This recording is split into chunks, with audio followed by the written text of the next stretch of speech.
Dahil sa pagiging playboy ni Franco, nagdesisyon ng kanyang ama na pumili ng magiging sekretary nito, kabaliktaran ng gusto ni Franco. Si Fatima Diaz, ang bago niyang sekretary na may 250 pounds. Si Fatima may kapal ng mukha na kaya magsuot ng fitted na damit at magsuot ng two-piece. Labis ang pagkadismaya ni Franco sa bago niyang sekretarya kaya't palagi niya tong pinapagalitan para mapilitan tong mag-resign. Ngunit paano kung isang araw makita ni Franco ang sarili kasama sa iisang kama ang mataba niyang sekretarya? Ano ang gagawin niya kung sapilitan siyang ipakasal dito? Matatanggap ba niyang pakisamahan ang babaeng tinuturing niyang bangungot ng buhay niya? Isang malutong na mura ang pinakawala ni Franco habang nakatayo sa tapat ng glass-walled office niya. Ang mga mata niya ay nanlilisik habang nakatutok kay Fatima Diaz, ang babaeng tinalaga ng kanyang ama bilang personal secretary niya. Si Franco Santos, kilala sa buong syudad bilang nag-iisang tagapagmana ng mga negosyo ng pamilya at isang certified playboy. Model type ang mga babaeng lumalapit sa kanya kaya naman gano'n na lang ang kanyang pagkadismaya nang ilapag ng kanyang ama ang litrato at resume ni Fatima sa ibabaw ng kanyang mesa. Si Fatima may bigat na aabot sa 250 pounds. May bilugang mukha at higit sa lahat walang pakialam sa opinyon ng ibang tao pagdating sa kanyang pananamit. Isang linggo lang, Fatima. Sisiguraduhin kong iiyak ka at kusang magre-resign sa kumpanyang to. Bulong ni Franco sa sarili habang pinapanood tong umupo sa swivel chair na tila hirap-hirap ang upuan sa bigat nito. Subalit may isang bagay na lalong nagpapakulo ng dugo ni Franco, ang kapal ng mukha ni Fatima. Kahit malaki ang katawan nito, hindi ito nahihiyang magsuot ng mga fitted na damit, maging ng two-piece kapag nagkakaroon ng mga company outing or poolside meeting. Para kay Franco, isang visual pollution yon sa kanyang perpektong mundo. Simula ng araw na yon, nandun na si Franco sa kanyang opisina. Ginawa niyang misyon na pahirapan ang buhay nito. Maaga pa lamang, bago pa man sumikat ng tuluyan ng araw sa labas ng gusali, may bitbit siyang malaking malakid at ngiting tagumpay. Pinatawag niya si Fatima sa pamamagitan ng kanyang intercom. Mahigpit at malamig ang tono. Pagpasok pa lang ni Fatima, dalang kanyang notebook at ballpen, ay may sinalubong kaagad ito ni Franco ng tatlong napakalaki at alikabok na akalipok ng kahon ng mga lumang dokumento mula pa ng dekada 90. Mga papeles na halos hindi na nabubuksan at nagtataglay na ng amoy ng lumang papel at ng nakaraang panahon. Gusto kong isort mo ang lahat ng yan. Bago mag-alas 5 ng hapon, nakangiting utos ni Franco habang naka-cross arm sa kanyang swivel chair. Iuri mo sila ayon sa taon, alpabeto, kulay ng folder. Walang titigil. Walang mag-aalis ng alikabok gamit ang vacuum hanggat hindi natatapos. At tandaan mo, kapag may nakita ka, akong mali kahit isang letra lang, uulitin mong lahat mula umpisa. Inasahan na ni Franco na sa sandaling marinig yon, magdidilim ang mukha ni Fatima.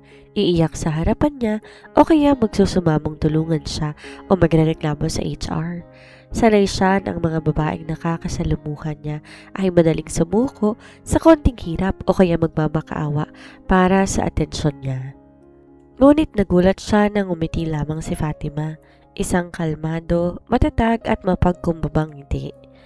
Inayos nito ang kanyang salamin sa mata, hinubog ang sarili sa paghawak sa unang kahon at buong galang na sinabing, "Masusunod po, Sir Franco.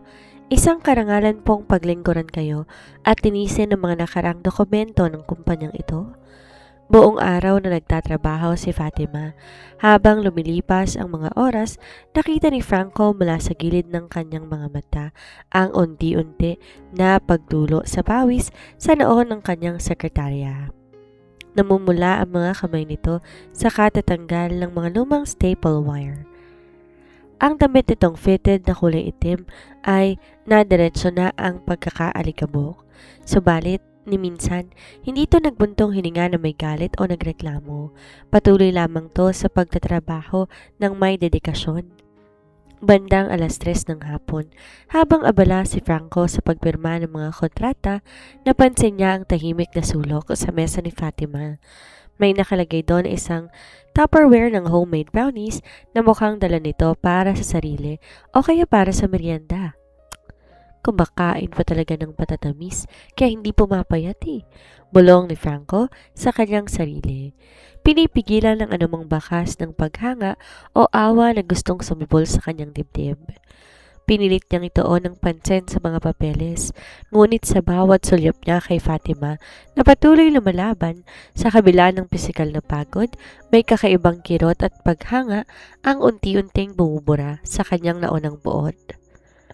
Isang gabi, ginanap ang taunang summer cocktail party ng kumpanya sa isang eksklusibong resort sa tabing dagat. Bilang pangunahing sekretarya, kailangan dumalo dito ni Fatima upang asikasuhin ang mga bisita. Ihanda ang mga dokumento para sa presentation kinabukasan at siguraduhing maayos ang bawat detalye ng programa para sa mga kliyente at investors. Nang dumating si Franco, suot ang kanyang mamahaling designer suit. May hawak na baso ng mamahaling champagne, agad siyang dinumog ng mga opisyal at ng ilang modelo kasama sa mga nakaraang proyekto. Abala siya sa pagpapakitang gilas at pakikipag-usap sa mga maimpluwensyang tao nang biglang tumahimik ang buong paligid. Ang dating maingay na tawanan at tugtugan sa poolside area, biglang napalitan ng mga bulungan at pagbaling ng mga ulo. Lahat ng tingin sabay-sabay bumaling sa entrance ng pool area. Si Fatima lumitaw. Suot nitong isang matingkad na kulay pulang two-piece swimsuit na tinatakpan lamang ng manipis at lumilipad-lipad na sarong sa bewang. Walang bakas ng pag-aalinlangan o hiya sa mukha nito. Taas na utong naglakad habang suot ang kanyang kakaibang kumpiyansa. Ang iba nagtataka, ang iba nagpipigil ng tawa at ang ilan gulat na gulat sa ginawa nitong pagpapakita. Para kay Franco, parang binuhusan siya ng kumukulong tubig sa sobrang inis at hiya sa harap ng kanyang mga kasosyo sa negosyo. Ang mga mata niya ay nanlilisik nang mabilis niyang lapitan si Fatima at inilato palayo sa karamihan patungo sa madilim na sulok malapit sa halamanan. Anong klaseng kahihiyan ang pinaggagawa mo? Galit na bulong ni Franco. Nanginginig ang boses sa tindi ng galit habang dinuduro ito. Wala ka bang hiya sa katawan at nagsuot ka ng ganyan sa harap ng mga kliyente ko? Gusto mo ba akong mapahiya ng tuluyan dito? Si Fatima sa halip na matakot o mamula sa hiya ay dahan-dahan huminga ng malalim. Ngumiti ng may buong katatagan at tinignan si Franco diretso sa mga mata. Bakit po, Sir Franco? Maganda naman ang disenyo ng suot ko at isa pa nasa pool area tayo kung saan angkop ang ganitong kasuotan. Malaya ako isuot ang gusto ko dahil komportable ako sa sarili ko at sa katawan ko. Mahinahong sagot ni Fatima, subalit may diin ang bawat salita. Kayo po ba, Sir Franco? Komportable ba kayo na laging galit at namumuhay sa kung ano sinasabi ng ibang tao? Ang mga salitang yon, tumama kay Franco na parang isang sampal. Walang sino man sa kanyang mga nakasama noon ang sumagot sa kanya ng ganon katapang at katuwid. Nanatili siyang nakatayo, nakabukas ang labi sa sobrang gulat habang si Fatima ay sarkasikong ngumiti. Tinalikuran siya at bumalik sa pag-asikaso sa mga bisita na tila walang nangyaring komprontasyon sa pagitan nila. Makalipas ang ilang linggo ng patuloy na pag-init ng ulo, araw-araw na pagtatalo at mga banat ni Franco sa opisina, nakatanggap siya ng isang seryosong tawag mula sa kanyang ama. Pinapupunta siya sa kanilang malaking pamilyang mansyon ng gabing yon nang walang pasubali o pagbibigay ng anumang dahilan para tumanggi. Pagdating ni Franco sa malawak at tahimik na study room ng kanyang ama, nadatnan niya hindi lamang kanyang ama na si Don Eduardo, kundi maging ang matagal ng kaibigan at kasoso sa negosyo nitong si Don Manuel Diaz, na siya palang ama ni Fatima. Ang atmosfera sa silid ay mabigat, tila may nagbabadyang malaking unos. Franco, nauubusan na ako ng pasensya sa mga sunod-sunod na balita tungkol sa iyong irresponsableng pamumuhay at mga iskandalo sa mga pahayagan. Bungad agad ng kanyang ama. Matalim at nagbabaga ang mga mata habang nakatingin sa kanya mula sa mahogany desk. Mag-isip ka naman. Ikaw ang nag-iisang tagapagmana ng pamilyang to, pero pinapakita mo pawang kapilyuhan lamang. Anong ibig ninyong sabihin, Dad? Huwag ninyong sabing pinatawag ninyo ako rito para lang pangaralan na naman tungkol sa personal kong buhay. Depensa ni Franco na may halong inis at pagmamatigas. Bago pa makapagsalitang muli si Franco, si Don Manuel Diaz na ang tumayo at naglapag ng isang makapal na folder sa ibabaw ng lamesa. Hindi ka lang naman pinatawag para pangaralan, Franco. Pinatawag ka namin para sa isang desisyon na babago sa buong buhay mo at ng aming karga sa negosyo.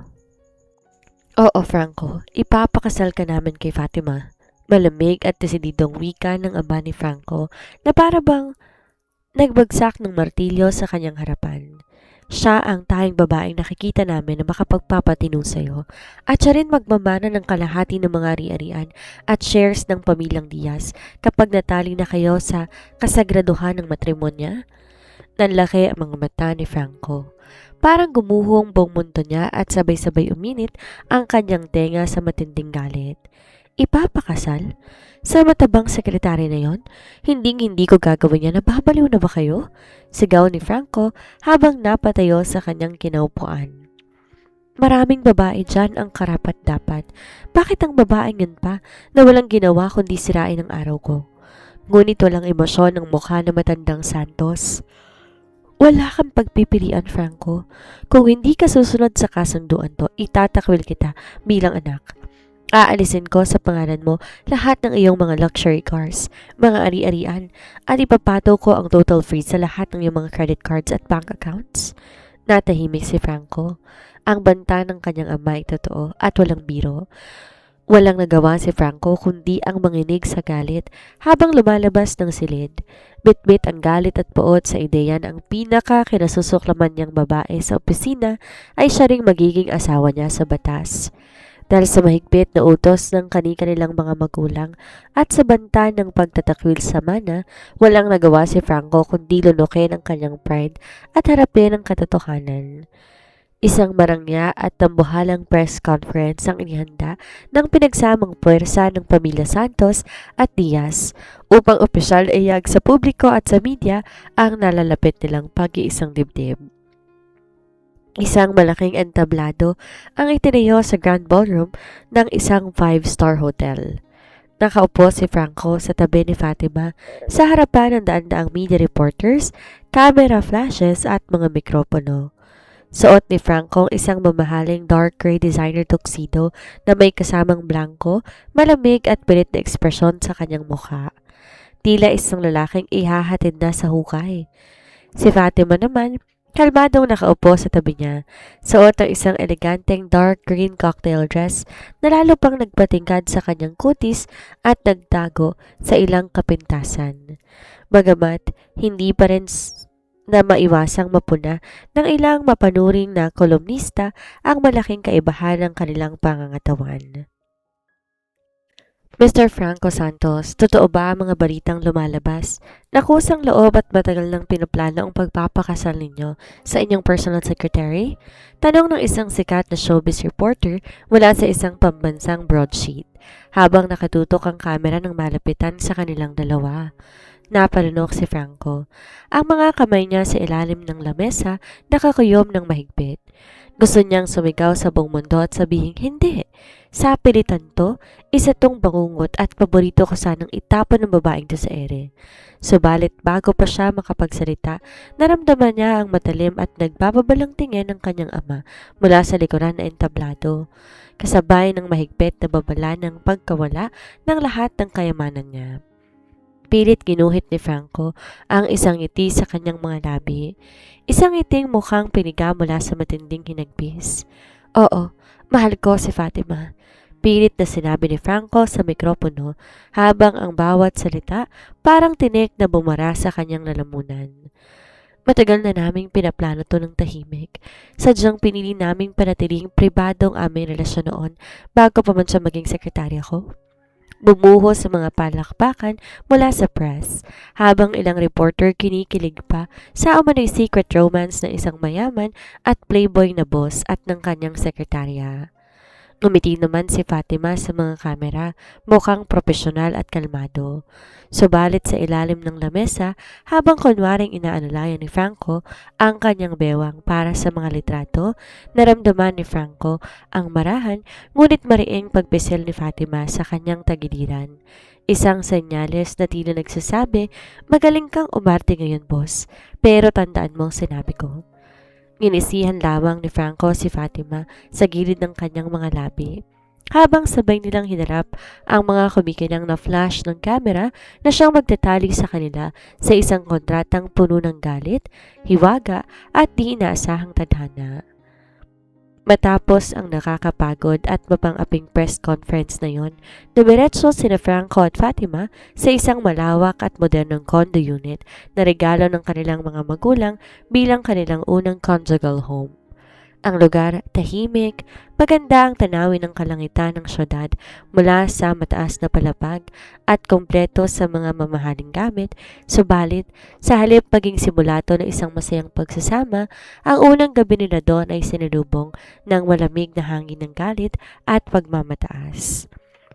Pagkapasok pa lamang nila sa kwarto, agad kinuha ni Franco ang isang puting chalk mula sa kanyang bulsa. Isang kagamitan na inihanda niya talaga para sa gabing ito. Tumayo siya sa gitna ng malaking king-size bed at mabilis gumuhit ang isang tuwid na linta mula sa ununan hanggang paanan ng kama.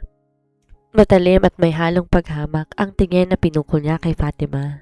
Makinig kang mabuti sa akin, Fatima. Seryoso, malamig at may diin ang bawat salitang wika ni Franco habang nakatayo sa tapat ng kama. Kinasal tayo dahil pilit tayo ng mga magulang natin para sa kanilang mga negosyo at pangalan.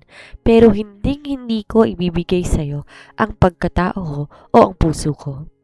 Ang linyang ito, ng chalk ang hangganan mo. Wag na wag mong tatawirin ang panig ko kahit kailan.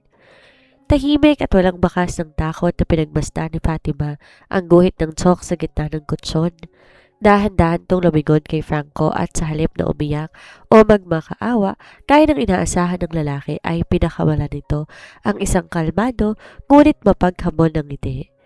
Naiintindihan ko po ng lubos, Sir Franco. Mahal kong asawa? Sarkastikong sagot ni Fatima, sinadyang idiin ang huling mga salita upang lalo tong asarin. Huwag kang mag-alala, wala rin naman akong balak pumanhik sa teritoryo ng isang isip bata at galit sa mundo. Matapos sa maikling sagot na yon, di na hinintay pa ni Fatima ang pagsagot ni Franco.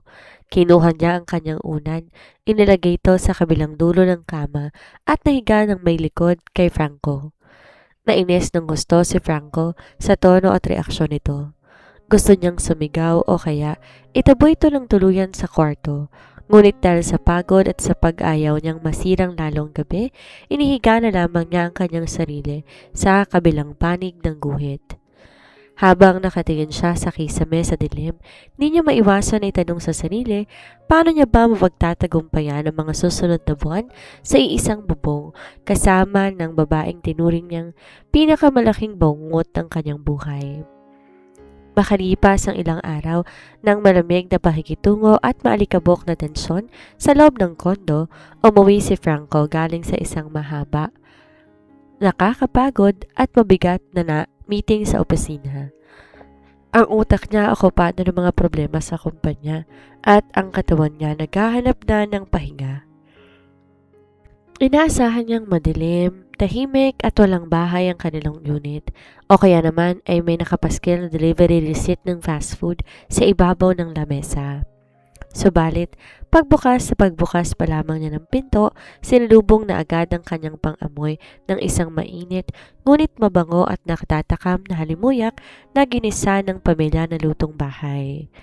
Ang amoy ng adobong manok at sinigang na baboy ay merong tamang asim. Napakanot ang noo ni Franco at sinundan ng amoy patungo sa kusina. Doon niya nakita si Samantha, nakasuot ng simpleng kasuotan at may suot na apron na may nakasulat na Kiss the Cook, habang abala sa paghalo ng sabaw sa kaldero gamit ang isang malaking sandok. Anong ginagawa mo rito? Malamig at takang-takang tanong ni Franco habang nakatayo sa bukana ng kusina at nakapamulsa. Hindi lumingon si Fatima, pinatay muna niya ang kalan bago pa siya hamarap kay Franco nang merong kalmadong ekspresyon. Nagluluto ng hapunan. Sabi ko nga sa'yo nung una pa man, hindi ako tamad at di ako basta-basta umaasa sa iba kahit gantong itsura ko. Sagot ni Fatima nang may katatagan sa boses. Kumain ka na kung nagugutom ka. Kung ayaw mo naman sa luto ko, may tinapay at dilatang ulam dyan sa ref. Ikaw na bahala sa sarili mo. Dahil sa gutom at sa nakakatakam na amoy ng pagkain na nag-aanyaya, walang nagawa si Franco, kundi ang dahan-dahang lumipat sa dining table.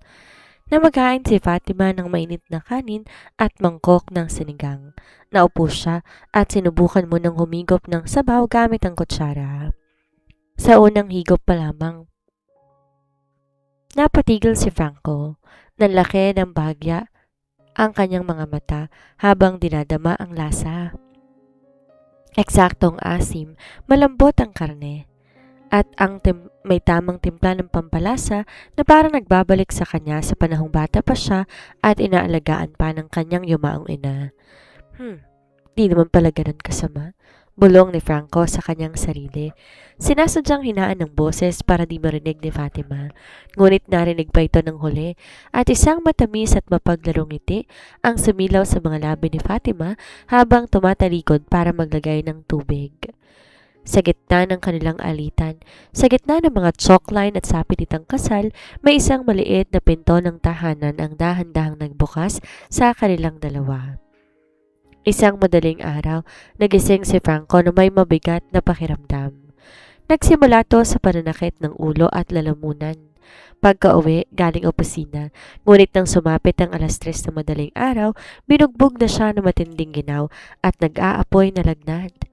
Nanginginig ang buong katawan niya sa ilalim ng makapal na kumot habang pilit niyang kinakapa ang kanyang cellphone sa ibabaw ng bedside table. Naramdaman ni Fatima ang kakaibang paggalaw at mababigat na paghinga sa kabilang bahagi ng kama. Agad itong dumilat, bumangon at binuksan ang maliit na lamp sa tabi ng kama. Nabakitang namumulang mukha ni Franco at nanginginig ang mga labi sa lamig, agad nitong dinikit ang palad sa noo ng asawa. Ang taas ng lagnat mo, Franco! Alalang wika ni Fatima, na walang anumang bakas ng antok sa kanyang boses. Sandali lang, kukuha ko ng bimpo at ng gamot. Kahit madaling araw na at mahimbing na sanang tulog, mabilis na kumilos si Fatima. Kumuha siya ng palanggana, may maligamgam na tubig, malinis na tuwalya at panloob na gamot para sa lagnat. Nang bumalik siya sa kwarto, pilit niyang pinupunasan ang noo, leeg at mga bisig ni Franco. Kahit nilalagnat at nanghihina, pilit pa rin nagmatigas si Franco. Inalis niya ang kamay ni Fatima at inirapan to kahit hirap na hirap. Wag mo akong alagaan. Kaya kong sarili ko, umalis ka nga rito. Utos ni Franco na may halong boses pabulong at pagmamataas. Ngunit hindi nagpatinag si Fatima. Isang mahigpit, ngunit mapagkalingang tingin ang binigay nito sa kanya. Huwag kang makulit, Franco. Mag-asawa tayo sa mata ng batas at ng mga magulang natin. Gusto mo man o hindi. At isa pa, tao rin akong nakakakita ng taong nangangailangan ng tulong, kaya huwag kang mag-inarte dyan. Matsagang inalalayan ni Fatima si Franco para uminom ng gamot at pinagsuot to ng mas komportableng damit. Habang pinupunasan nito ang pawis sa kanyang likod, dahan-dahang naramdaman ni Franco ang sensibilidad at init ng pag-aalagang matagal niya nang hindi naramdaman mula sa iba. Tinitigan niya ang mukha ni Fatima sa dilim, ang mga matang puno ng malasakit at pag-unawa. Sa sandaling yon, ang galit at poot na tinanim ni Franco sa kanyang dibdib ay nagsimulang matunaw. Unti-unti niyang hinawakan ang kamay ni Fatima na nagpupunas sa kanyang noo at sa unang pagkakataon bumulong siya ng, "Salamat, Fatima." Ngumiti si Fatima ng may pag-unawa. Hinawakan pabalik ang kanyang kamay at sinabi, "Matulog ka na, boss. Babantayan kita hanggang sa bumaba ang lagnat mo." Kinaumagahan sumikat ang araw na merong dalang kakaibang liwanag sa loob ng kondo. Gumising si Franco na medyo maginhawa ng pakiramdam. Ang nag-aapoy na lagnat kagabi tuluyan ng bumaba. Salamat sa matyagang pag-aalaga ni Fatima. Nang idilat niya ang kanyang mga mata, napansin niya si Fatima nakaupo sa silya sa tabi ng kama. Nakayoko habang nakasandal ang ulo sa gilid ng kutsyon at mahimbing na natutulog dahil sa pagod sa magdamag na pagbabantay sa kanya. Napangiti si Franco nang hindi niya man lamang namamalayan. Dahan-dahan niyang inalis ang pagkakaunat ng kanyang katawan. Kinuhang makapal na kumot na nakatiklop sa paanan ng kama. Buong ingat tong pinatong sa mga balikat ni Fatima upang hindi ito magising. Pagkapasok sila sa gusali ng kumpanya kinabukasan, napansin kaagad ng mga empleyado, maging ng mga kasamahan ni Franco sa opisina ang kakaibang aura nito. Wala nang madilim na mukha, ang mabilis na pag-asar at ang pambabastos sa kanyang sekretarya. Nang dumating ang sandaling nagtambak ang mga bagong dokumento at kontrata sa lamesa ni Fatima, sa halip sigawan to o utusan maglinis, kinuha ni Franco ang kalahati ng mga papeles at sinabi, "Tulungan na kita rito para sabay natin matapos bago magtanghalian." Nanlaki ang mga mata ni Fatima sa gulat, habang ang ilang empleyado sa labas ng glass door nagpalingalinga sa pagtataka. Nang magtanghalian, habang naglalakad sila sa hallway, papunta sa elevator para kumain sa labas, hinarap siya ng kanyang matalik na kaibigan at Chief Financial Officer na si Marco. "Ba't parang ang bait mo yata ngayon kay Fatima, boss?" Takang-taka at nagdududang tanong ni Marco habang nakatingin sa kanilang dalawa. "Nawala bang init ng ulo mo o may sakit ka pa rin?" Tumigil si Franco sa paglalakad. Lumingon kay Fatima na abala sa pag-ayos ng kanyang gamit, tsaka binalikan ng seryoso at malalim na tingin si Marco. "Wala. Napagtanto ko lang na hindi pala kailanman sukatan ng panlabas na anyo o ang timbang na isang tao para husgahan ang kanyang pagkatao at halaga." Seryosong sagot ni Franco, may kasamang ngiti na nagpatameme kay Franco. "At higit sa lahat, natutunan ko ang taong tinuturing mong bangungot nung una ay siya pa palang magbibigay ng kapayapaan sa buhay mo." Isang gabi, dumalo ang mag-asawa sa isang high society charity gala na dinaluhan ng mga pinakakilalang negosyante, politiko at socialite sa syudad. Suot ni Franco ang kanyang formal at eleganteng tuxedo, habang si Fatima naman nakasuot na isang pasadyang navy blue gown na sadyang dinisenyo para sa kanyang katawan. Isang kasuotan na mas lalo pang nagpapatindig sa kanyang ganda at nagpapalabas ng kanyang natural na otoridad at kumpiyansa. Habang naglalakad sila sa gitna ng bulwagan at umiinom ng alak, napansin ni Franco ang paglapit na isang pamilyar at hindi kanais-nais na mukha, si Vanessa. Ang kanyang dating kasintahan na kilalang kilala sa lipunan sa pagiging mapang-alipusta at may mataas na pagtingin sa sarili. "Oh, Franco, darling, totoo ba ang mga bali-balitang narinig ko?" Mapanuyang tanong ni Vanessa habang papalapit.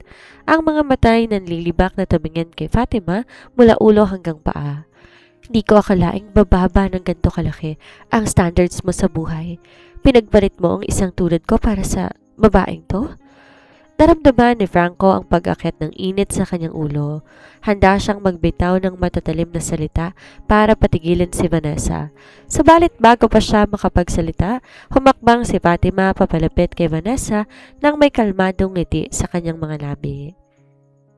"Miss Vanessa, ang standards hindi kailanman nasusukat sa nipis ng bewang o sa pagiging pait ng katawan." Kalmado, matatag at may diin ang bawat salitang wika ni Fatima na umalingaw-ngaw sa paligid. Masusukat to sa dignidad, talino at katapatan ng isang tao. Mga bagay na mukhang kulang na kulang ka, kaya't siguro kailangan mong mamuna ng iba para lang mapansin. Natahimik si Vanessa. Namula ang mukha nito sa hiya dahil sa talas ng sagot ni Fatima, habang ilang taong nakikinig sa paligid, nagpipigil ng tawa at bumilib sa katapangan ng sekretarya. Hinawakan ni Franco ang kamay ni Fatima ng mahigpit at buong pagmamalaking tinaas ang mukha sa harap ni Vanessa. Tamang asawa ko, Vanessa. At sa susunod na subukan mong bastusin o maliitin siya ulit, siguraduhin mong hindi kita kakalabanin sa lahat ng negosyo at koneksyon na meron ka ngayon. Napakagat labis si Vanessa, mabilis tumalikod palayo. Nilingon ni Franco si Fatima at sa sandaling yon ang paghanga sa kanyang mga mata tuluyang napalitan ng wagas at malalim na pagmamahal.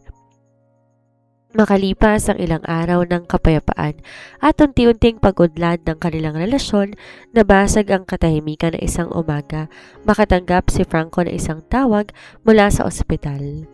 Ang kanyang ama na matagal nang may iniindang sakit sa puso, ngunit pinipiling maging matatag sa harap ng publiko, ay dinala sa emergency room matapos tong atakihin sa gitna ng isang board meeting. Agad iniwan ni Franco at Fatima ang kanilang mga trabaho sa opisina at mabilis na nagtungo sa pribadong pagamutan. Pagdating nila doon, nayatnan nilang nag-aabang ang mga doktor sa labas ng intensive care unit. Mabigat ang mukha ng punong doktor habang binababa ang balita. Ang atake sa puso ay malubha at kailangan ng agarang operasyon upang maisalba ang buhay ng matandang Santos. Nanghihina ang mga tuhod na napaupo si Fatima at Franco sa silya sa labas ng ICU. Ang lalaking kilalang matigas, mapang-utos at laging may kontrol sa bawat sitwasyon, ngayon nakaratay at walang laban. Sa unang pagkakataon nakita ni Fatima ang pangamba at takot sa mata ng asawa. Ang takot mawala ng ama nang di man lang nila tuluyang naiaayos ang kanilang relasyon. Lumapit si Fatima kay Franco, marahang hinaplos ang likod nito at naupo sa tabi niya. Hinawakan ng nanginginig ng mga kamay ni Franco at mahinang sinabi, "Huminga ka ng malalim, Franco. Matibay ang tatay mo, malalampasan niya to. At nandito ko para samahan ka sa bawat hakbang." Nilingon ni Franco si Fatima. Sa gitna ng dilim at bigat ng sitwasyon, ang presensya ng kanyang asawa ang nagsilbing tanging angkla na nagpatatag sa kanyang loob. Tumango si Franco, huminga ng malalim. Sa harap ng pintuan ng ICU ay sinandalang kanyang ulo sa balikat ni Fatima, handang harapin ang isa sa pinakamabigat na pagsubok ng kanilang pamilya. Makalipas ang higit 7 oras ng paghihintay na tila ba walang katapusan, bumukas din sa wakas sa mga pintuan ng intensive care unit. Lumabas ang punong doktor, may suot na surgical cap, pawisan ngunit may bakas ng ginhawa at maliit na ngiti sa kanyang mukha. Agad napatayo sina Franco at Fatima. Sinalubong ang doktor habang nagtatanong sa mga mata ni Franco. "Dok, kamusta ang ama ko?" Ang nanginginig na tanong niya. "Matagumpay na naisagawang operasyon, Mr. Santos," tugon ng doktor habang tinatapik ang balikat ni Franco. Kritikal ang mga naunang oras, ngunit nalampasan niya ang pinakamahirap na bahagi. Ligtas na ang kanyang buhay, ngunit kailangan niya ng mahigpit na pahinga at pag-aalaga sa mga susunod na linggo. Parang isang napakabigat na bato ang nawala mula sa dibdib ni Franco. Sa labis na tuwa at emosyon, hindi niya na napigilan ang pagtulo ng luha sa kanyang mga mata. Isang bihirang tagpo para sa isang lalaki na kilala na sa kanyang katigasan. At bago pa man siya makapagsalita, sinalubong siya ni Fatima sa isang mahigpit na yakap. Isang yakap na puno ng pagdamay, pagsuporta at tunay na pagmamahal. "Sabi ko sa iyo matibay ang tatay mo," bulong ni Fatima habang nakayakap kay Franco at tinaplos nito ang likod ng asawa. Nang payagan na silang pumasok sa pribadong silid kung saan nililipat ang matandang Santos, nadatna nila tong mahimbing pa rin dahil sa epekto ng anesthesia. Naupo si Franco sa higilid ng higaan ng ama, marahang inawakan ng nanghihinang palad nito. Tumabi sa kanya si Fatima, nagdala ng basang bimpo upang punasan ang mukha ng matanda. Ilang sandali pa, dahan-dahang dinilat ng ama ni Franco ang kanyang mga mata. Nang makita nito ang anak at si Fatima na magkatabi at nakatingin sa kanya ng may pag-aalala, isang mahinang ngunit sinserong ngiti ang lumalabas sa mga labi ng matanda. "Franco, Fatima," mahinang tawag ng ama, habang mahigpit na pinag-uugnay ang kanilang mga kamay. "Salamat at patawarin niyo ako sa lahat. Masaya ako na nakita ko kayong dalawa na magkasama ng totoo. Sa sandaling yon sa loob ng puting silid ng ospital, turuyang na nagkilaw ang mga lumang sugat ng nakaraan at ang sapilitang kasal na minsay naging bangungot, naging ganap ng isang wagas na pamilya. Pagkalipas ng ilang araw na pamamalagi sa ospital, tuluyang pinayagan ng ama ni Franco na umuwi upang magpagaling sa sarili nitong tahanan sa ilalim ng mahigpit na pagsubaybay ng mga doktor. Subalit bago pa makabalik ang matanda sa kanilang mansyon, personal siyang hiniling ni Franco na pansamantalang mamalagi muna sa condo unit nila ni Fatima. Noong una nag-alinlangan pa ang matandang Santos dahil sa takot na baka makadagdag lamang siya sa abala ng mag-asawa. Ngunit pinawi ni Fatima ang pangamba ng may buong pusong ngiti. Wala pong abala, tay. Mas ligtas po kayo dito dahil mas malapit kayo sa amin at mas mapapadali ang pag-aalaga ko sa inyo habang nagpapagaling kayo. Wika ni Fatima habang inihahanda ang malinis na kwarto para sa matanda. Habang nagpapahinga ang ama sa silid panauhin, naiwan sina Franco at Fatima sa sala. Tahimik ang paligid, ngunit sa pagkakataong to ang katahimikan ay puno ng kapayapaan at hindi ng malamig na tensyon na namagitan sa kanila noong unang araw na magsama sila sa isang bubong. Hinarap ni Franco si Fatima. Ang mga mata nito ay puno ng sensibilidad at lalim ng damdamin. Matagal siyang tumitig sa mukha ng babaeng minsan niyang hinusgahan at tiningnan ng mababa, ngunit ngayon ay siya ng sentro ng mundo at katuwang niya sa buhay. Fatima, panimula ni Franco. Medyo may bahid ng pag-aalangan pero buo ang loob. Gusto ko munang magpasalamat sa lahat. Yung una akala ko ang kasal na to isang parusa, isang bitag na sinadya para sirain ang malaya kong buhay. Pero ngayon natauhan na ako, ikaw ang pinakamagandang bagay na nangyari sa akin. Natahimik si Fatima. Naramdaman ng bigat at katapatan ng bawat salitang binibigkas sa kanyang asawa. Unti-unti lumapit si Franco. Hinawakan ng dalawang kamay ni Fatima ng mahigpit at tinitigan to diretso sa mga mata. Di na to basta kasal dahil sa utos ng ating mga ama o sa kontrata ng kumpanya. Pagpapatuloy ni Franco habang bumubuo ng isang matamis na ngiti sa kanyang mga labi. Gusto ko magsimula tayo ulit. Sa pagkakataong to, hindi bilang mga estrangherong pinag-isa ng tadhana, kundi bilang mag-asawang tunay na nagmamahalan. Fatima, mahal na kita. Isang luha ng labis na kaligayahan ang kumawala sa mga mata ni Fatima. Tumango siya na may pag-aproba at sa gitna ng kanilang bagong tahanan, sinulubong niya ang yakap ni Franco. Isang yakap na nagtatakda ng isang wagas, totoo at walang katapusang simula para sa kanilang dalawa. Makalipas ng ilang buwan, ang dating tahimik at seryosong condo unit na puno ng mga tunay ng ngiti, tawanan at init ng isang pamilyang buo. Ang ama ni Franco lubusang gumaling na at bumalik na sa sariling tahanan. Bit-bit ang payapang isip dahil nakita na ang pinakamahirap na desisyon sa buhay ng anak ay nauwi sa pinakamagandang biyaya. Isang gabi, matapos sa isang mahaba at matagumpay na linggo sa kumpanya, kung saan magkasamang pinamumunuan ni na Franco at Fatima ang isang malaking proyekto na gaya si Franco na pumunta sa beranda. Nakatayo sila, tanawang nagniningning ng mga ilaw ng syudad sa ibaba at ang malamig na simoy ng hangin banayad na umahapdi sa kanilang mga balat. Suot ni Fatima ang isang simpleng puting bestida habang nakasandal ang ulo sa balikat ni Franco. Ramdam na ramdam ni Franco ang pag-ibig na nag-uumapaw sa kanyang dibdib. Isang pag-ibig na hindi kailanman nasukat sa itsura, timbang o sa kung anong sasabihin ng lipunan kundi sa tibay ng pagsasama, sa ilalim ng pag-unawa at sa wagas na pagkatao. Hinarap ni Franco si Fatima, kinuha ang dalawang kamay nito, nilala to sa kanyang mga labi upang hagkan ng may buong pagpapakumbaba. Alam mo ba, Fatima? Panimula ni Franco habang nakatitig diretso sa mata ng kanyang asawa. Ang boses ay puno ng emosyon. Nung una kong nalaman na ikaw ipapakasal sa akin, nagalit ako sa buong mundo. Iniisip ko, minalas ako ng gusto. Pero ngayon, kung bibigyan ako ng pagkakataon ng tadhana na baguhin ang nakaraan, hindi ko na naising mapunta sa iba.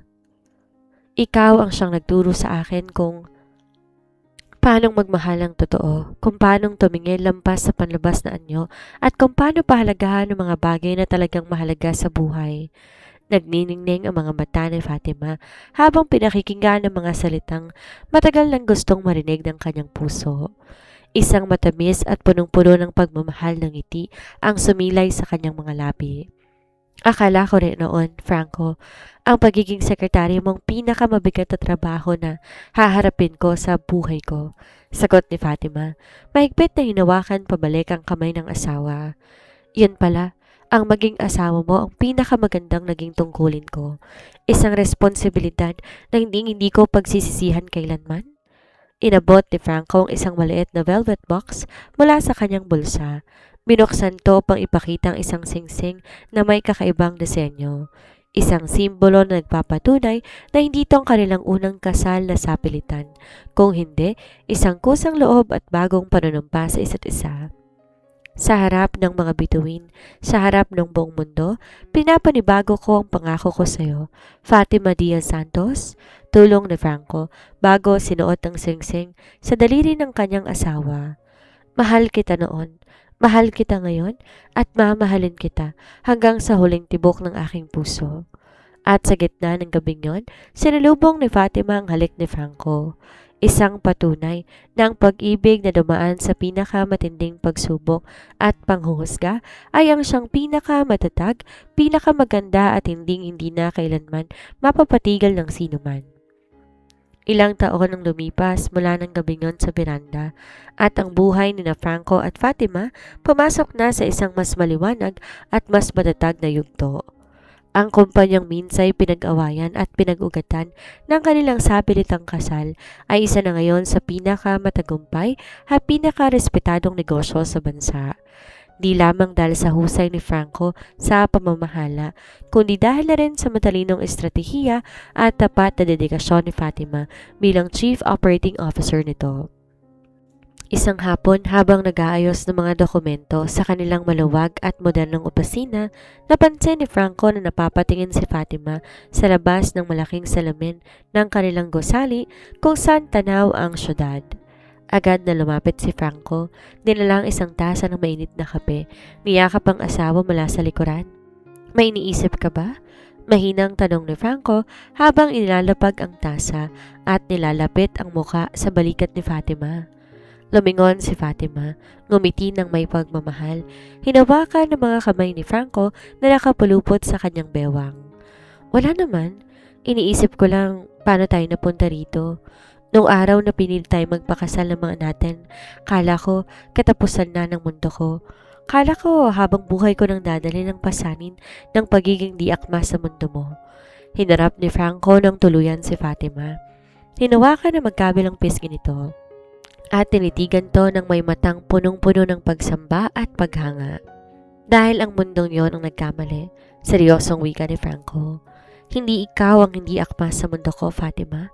Ikaw ang bumuo at nagbigay kulay sa mundong matagal ng blanco. Sabay silang ngumiti at sa simpleng sandaling yon sa loob ng opisina, napatunay nila na ang pag-ibig di nakasalalay sa simula na isang kwento, kundi sa kung paano to patuloy na sinusulat araw-araw ng may katapatan, respeto at wagas na pagmamahal. Isang taon nang lumipas mula nang marating nila ang tugatog ng tagumpay sa negosyo at ang mansyon ng mga Santos ay muling pinuno ng mga tinig at tunog ng panibagong uri ng kaligayahan.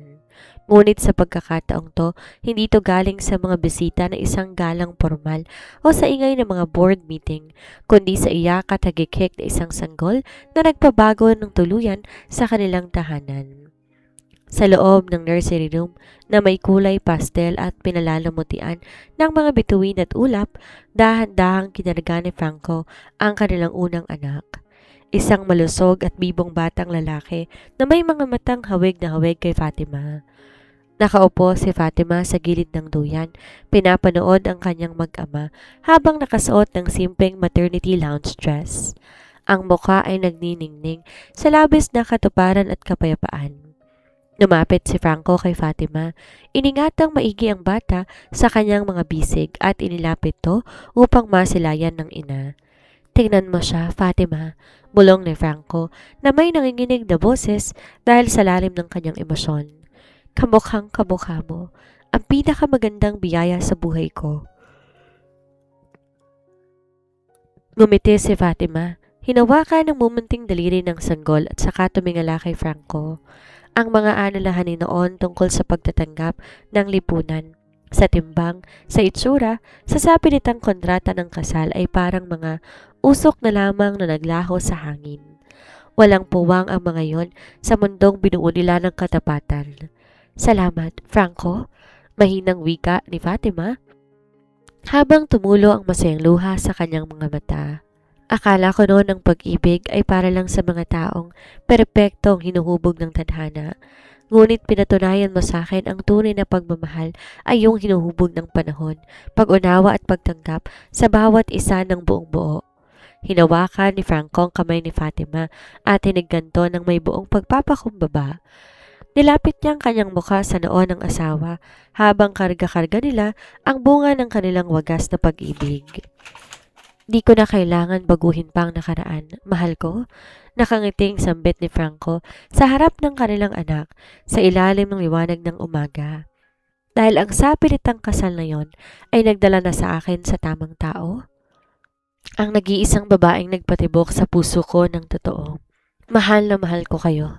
At sa huling pahina ng kanilang kwento, habang yakap nila ang isa't isa sa loob ng tahanang puno ng pag-ibig, napatunayan nila na ang pinakamagandang pag-ibig hindi nakasandig sa simula nitong puno ng pag-aalinlangan, kundi sa kung paano ito hinarap, pinaglabanan at inalagaan hanggang sa dulo ng walang